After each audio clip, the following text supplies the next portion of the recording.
rin matapos ang umaalab na opening week ng MPL Philippines Season 16. Mas lalo namang iinit ang laban sa paparating na ikalawang linggo ng tournament. Ang kabuang detalye alamin sa ulat ni teammate JB Junio.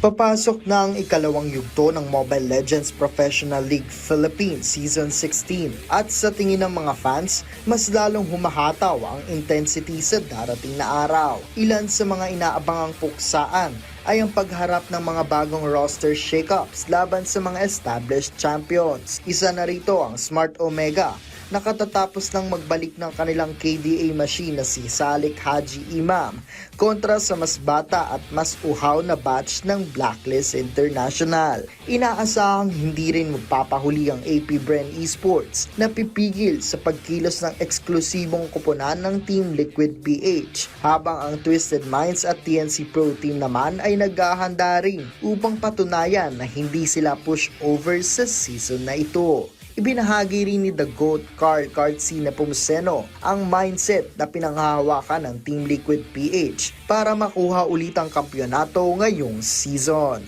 Yung mindset ko lang po, siguro kami naman pong lahat parang back to zero kami lahat kasi dikit na dikit yung laban kasi yun, kagaya kanina, parang feel ko di pa namin laro yun . Samantala, ayon sa Twisted Minds na nangunguna sa liga at wala pang naitatalang pagkatalo, ang kanilang gustong makaharap ay ang Team Liquid PH at Onyx PH. Isa sa Onyx and PLID kasi syempre defending champion yung PLID, sorry. PLPH, siguro yung defending champion, so doon talaga namin mag-gauge kung talagang kaya namin makipagsabayan sa defending champion or sa Onyx PH, which is nakatalo kahapon sa PLPH. Higit pa sa labanan sa battlefield, masusubukan din ang disiplina at strategy ng mga team coaches at analysts dahil ang Week 2 face-off ang magdidikta ng early momentum ng mga koponan sa standing. Magpapatuloy ang bakbakan ngayong weekend, August 29 hanggang 31, na tiyak na magdadala ng bagong rivalry sa MPLPH. JB Junio para sa Atletang Pilipino, para sa Bagong Pilipinas.